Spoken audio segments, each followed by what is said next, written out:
আসসালামাইকুম, আপনার নাম? আমার নাম মোহাম্মদ নুরুজ্জামান খান মানিক।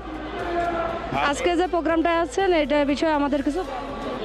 আমি আমার বাড়ি রাজশাহীতে, রাজশাহীর বাঘা থানায়। আমি 2018 সালে রাজশাহী বাঘা চারঘাট রাজশাহী 6 আসন থেকে আমি বাংলাদেশ জাতীয়তাবাদী দল কর্তৃক মনোনয়ন পেয়েছিলাম, কিন্তু ফ্যাসিস্ট সরকারের দুঃশাসনের কারণে এবং অবৈধ নির্বাচনের কারণে আমরা ওই নির্বাচনে বিজয়ী হতে পারিনি।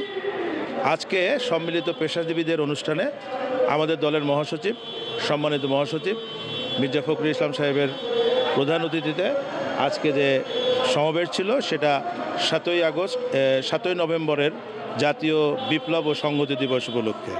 আজকে এই অনুষ্ঠানে আমরা আমন্ত্রিত ছিলাম এবং আমাদের সাথে আমাদের পেশাজীবী সংগঠনের আরও অনেকেই রয়েছেন। ডক্টর রফিকুল ইসলাম, ডক্টর মনিরুল ইসলাম। আচ্ছা, আমরা শুনেছি বিগত 17 বছরে আপনি অনেকবার কারানিবাস করেছেন, এই বিষয়ে আমাদের। হ্যাঁ, এটা তো আমাদের বিশাল অভিজ্ঞতা। শুধু কারা নির্যাতিতই নাই, আমি একজন রাজনীতিবিদ পাশাপাশি ব্যবসায়ী। 17 বছর আমরা যে দুঃশাসন সহ্য করেছি, তাতে করে আমাদের ব্যবসা বাণিজ্যের ক্ষতি হয়েছে, আমাদের সামাজিক অবস্থানের ক্ষতি হয়েছে, আমাদের অর্থনৈতিক অবস্থার ক্ষতি হয়েছে, এবং আমরা রাতে ঘুমাইতে পারিনি ঠিকমতো বাড়িতে, এবং আমরা কেউ ভালোভাবে মানুষের কাছে স্বাধীনভাবে আমাদের মত প্রকাশ করতেও পারি নাই।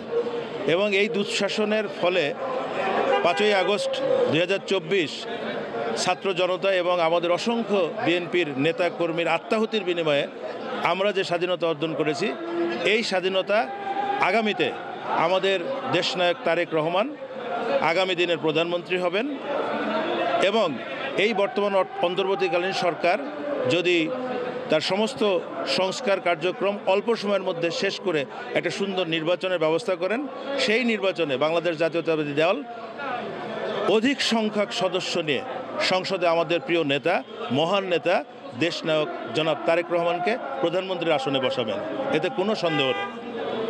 সামনে আপনাদের এই দলের উপলক্ষে আমাদের কিছু।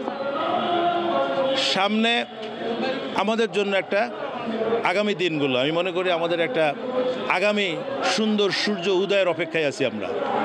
আমার নির্বাচনী এলাকা বাঘা চারঘাট, রাজশাহী 6।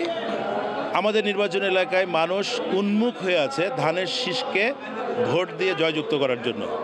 আগামীতে আমি যেহেতু 2018 সালে নমিনেশন পেয়েছিলাম, আগামীতেও যদি আমি নমিনেশন পেয়ে থাকি, আমি ইনশাল্লাহ আগামীতেও বিপুল সংখ্যক ভোট পেয়ে জনগণের সমর্থন নিয়ে সংসদে যেতে পারবো বলে আশা ব্যক্ত করছি। সামনে নমিনেশন নেওয়ার আশা আছে আবারও?